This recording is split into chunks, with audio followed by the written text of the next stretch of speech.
Hey, what's up, guys? This is DeathGroundReviews, the monster that devours horror, suspense, and all those things the fantastic.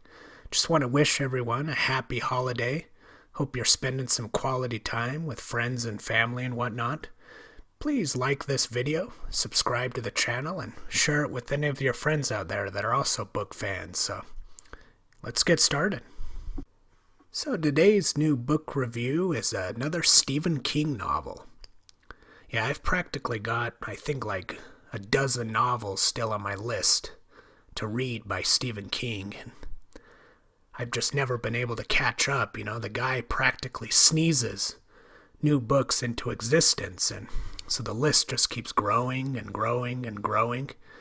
I'll probably never be able to catch up until, the sad day comes that he passes away. And hopefully it's a long time until that day comes. Long live the king, right? But yep, today's novel is The Eyes of the Dragon by Stephen King. So we have two different renderings of this novel that came out in the mid to late 1980s.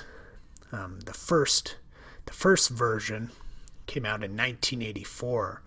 It was distributed through Filtrum Press, and I think it had only like 6,000 copies printed or something like that. It was sort of just a test reading for his audience, and the reason for that is The Eyes of the Dragon was a huge deviation, at least at the time, from what his fan base was used to. He was notable as a horror author, and The Eyes of the Dragon is a tale of classic fantasy. I mean, it's a kind of a fairy tale adventure with kings and queens, and magic plays a leading role in the story, and the lines between good and evil are very clearly established, and it's just a very different kind of book at the time from what his fans were used to. But then 3 years later, he does a mass 400,000 copy printing of the book through his usual publisher, Viking. And this was a special project for Mr. King. He wrote this book particularly for his daughter, Naomi King, and the book's dedicated to her, along with Ben Straub, which I guess he might be Peter Straub's son or something like that. Peter Straub's another popular horror author who wrote Ghost Story and Julia. And King collaborated with Peter Straub on The Talisman and Black House. But anyway, yeah, he wrote this book for his daughter. The story I heard is she was somewhat troubled by his usual horror subject matter, stories about vampires and ghosts and all that, and she wanted him to write a book that she would enjoy, something I guess that could be read like a good bedtime story. I don't know, I mean, this book, The Eyes of the Dragon, has some pretty monstrous things that happen in it as well, moments that are quite horrifying that would be for a child. But when you compare it to a book like The Shining or Pet Sematary, I mean, the horror intensity decreases significantly compared to those books. And yeah, I could see a child enjoying The Eyes of the Dragon. I think a book like The Eyes of the Dragon could be good for a kid to read, actually. So for the plot synopsis, I'll just kind of read you what's in the jacket of the book here. Says it's a tale of archetypal heroes and sweeping adventures, of dragons and princes and evil wizards. Here is epic fantasy as only Stephen King could envision it. A kingdom is in turmoil after old King Roland dies, and his worthy successor, Prince Peter, is imprisoned by the evil Flag and his pawn, young Prince Thomas. But Flag's evil plot is not perfect, for he knows not of Thomas's terrible secret, or Prince Peter's daring plan to escape to claim what is rightfully his. Stephen King has taken the classic fairy tale and transformed it into a masterpiece of fiction for the ages. And the magician Flag is probably the most interesting character to me personally in this novel. He plays, an integral role in the death of Roland. That's part of his evil plot. You see, he wants to kill off King Roland and then bring in Prince Thomas to be the new king of the kingdom. And then he can manipulate and control Thomas to be able to create anarchy in the kingdom. and he sets up Peter, the other son, who's the older brother, who was actually slated to become the next king. He sets him up to look like he murdered his father. You see, he mixes this substance called dragon sand in King Roland's nightly drink of wine, and Peter delivers the wine to his father. And so it looks like, and then he sets it up in such a way that it looks like Peter was the one who had stolen the sand from him and murdered his father. And so Prince Peter is imprisoned in this chamber at the top of this huge tower called the Tower of the Needle, and Prince Thomas becomes the king, and then he's sort of the magician Flag's pawn that he likes to manipulate and control, and he's been manipulating and controlling Thomas for years and years. And so yes, I really love the dynamic between Thomas and the magician Flag. The main reason for that is there's an interesting theme explored between those two characters about the nature of evil, and then how evil, the type of person that evil can most easily influence. And so King describes the magician Flag as a man who seeks to gain power and to cause mischief. He's a man that knowingly and voluntarily commits evil. I mean, he's been surviving for 500 years or maybe even longer.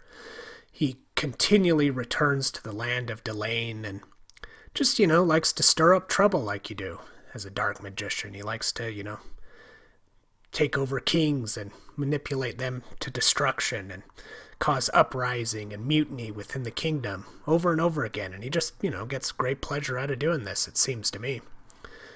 But he knowingly does it. This is all deliberate. It's all just a choice made from the darkness of his cold little heart. Thomas, on the other hand, King emphasizes this a few times in the book. Thomas is not an evil person per se. He does commit evil things, but he's more just a very sad and confused person. But a person like this, who's very fragile, very vulnerable, very insecure, is a person who's very easily manipulated and controlled by a person like the magician Flag. You see, the magician likes to prey upon Thomas's fears and insecurities and jealousies and envy. He likes to agitate and poke at those things to gain greater power over Thomas. And there's a excerpt from the book I want to read to you that describes it very well. And here it goes. Do you think it's strange that Flag would know something about Thomas that Thomas didn't know about himself? It really isn't strange at all. People's minds, particularly the minds of children, are like wells, deep wells full of sweet water. And sometimes, when a particular thought is too unpleasant to bear, the person who has that thought will lock it into a heavy box and throw it into that well. He listens for the splash, and then the box is gone. Except it is not, of course. Not really. Flag, being very old and very wise, as well as very wicked, knew that even the deepest well has a bottom, and just because a thing is out of sight doesn't mean it is gone. It is still there, resting at the bottom. And he knew that the caskets those evil, frightening ideas are buried in may rot, and the nastiness inside may leak out after a while and poison the water. And when the well of the mind is badly poisoned, we call the result insanity. If the magician showed him scary things in the castle sometimes, he did it because he knew that the more frightened of him Thomas was, the more power he could gain over Thomas. And he knew he could have that power because he knew something I've already told you, that Thomas was weak and often neglected by his father. And so you see a guy like Thomas, being as weak-minded as he is and lacking that foundation of a standard to live up to, he becomes easy prey to a guy like the magician Flag. Being neglected by his father, Thomas craves attention from some kind of figure like his father. And, the magician Flag steps in for that purpose, but he utilizes it for his evil ways of gaining power and stirring up mischief. And Thomas becomes a tool for accomplishing that. Another interesting theme that I found within the dynamic of these characters is one about the importance of a parent's influence in a child's life. So you have Prince Peter, the brother of Thomas, who's the complete opposite of Thomas. Peter's confident. Peter has a standard that he is striving to live up to. Despite his fear of the magician Flag, Peter would be absolutely willing to get rid of Flag if he became king. After all, that's the reason the magician frames him for murder, is to get Peter out of the way, because he realizes that Peter has the strength, the resilience to stand up to him. So, but what made Peter resilient and courageous like that is because he got the proper attention from his father, and he got the proper nurture from his mother Sasha. And so, just very interesting exploration about a parent's influence in a child's life, and that's what kind of builds the proper foundation and structure for them to be competent in the world in which they live. So was there anything that I particularly disliked about this book? Overall, I found the reading experience quite good, but there is one thing that kind of grates me nowadays, is occasionally Stephen King will make sort of a schmaltzy author intrusion, where he likes to use the word I, deliberately signifying that, hey, it's me, big name Stephen King, and I'm narrating this story for you.